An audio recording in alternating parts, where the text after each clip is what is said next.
The original Rigamajig was designed for the Highline as a pop-up playground. I really was hoping to give the Highline a pile of industrial detritus that kids could play with because, as you know, on the Highline you can't actually interact with the nature because there's thousands of people that would be touching the nature, and that doesn't go so well for the nature. So I was trying to shift the attention to the industrial elements that are up in the park. So it started as a pop-up playground for them, and I saw an enormous potential. And I also, at the time, was working with some kind of early childhood specialists who also saw some potential. So while it was having its debut on the Highline, I started to re-engineer it for mass production so that we could try to get it into classrooms specifically. So just a couple little design notes about how it works. So as I mentioned, it's kind of just a bunch of parts and pieces, glorified 2x4s. It was important that kids were able to build something large very quickly.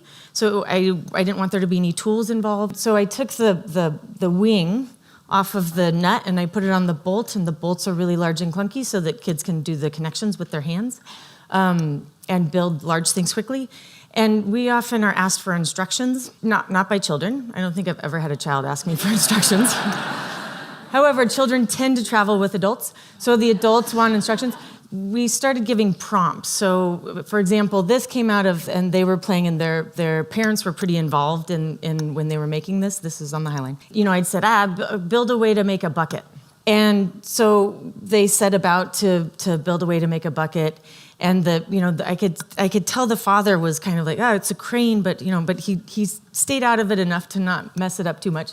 We encouraged him to be a technical director rather than a creative director. So he was kind of just making sure that things weren't going to fall apart.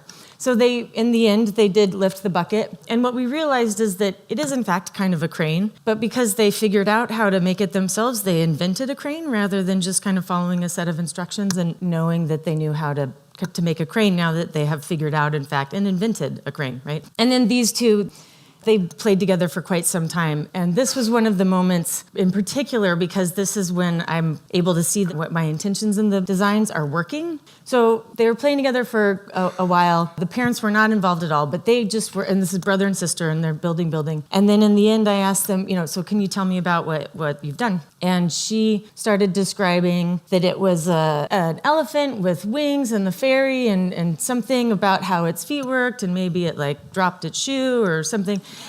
And he was like, no, it's a water slide spaceship with a thing out the back, and this is the place where it's stored, and then it has to go into port, and then, the captain was over here. And it was incredible to me that they had played together and built this thing and collaborated and pretty elaborate discussions about what was going to go where and how to connect it and hold this while I'm doing that. And they had completely different ideas of what it was. So that was a moment that I was like, all right, it's working.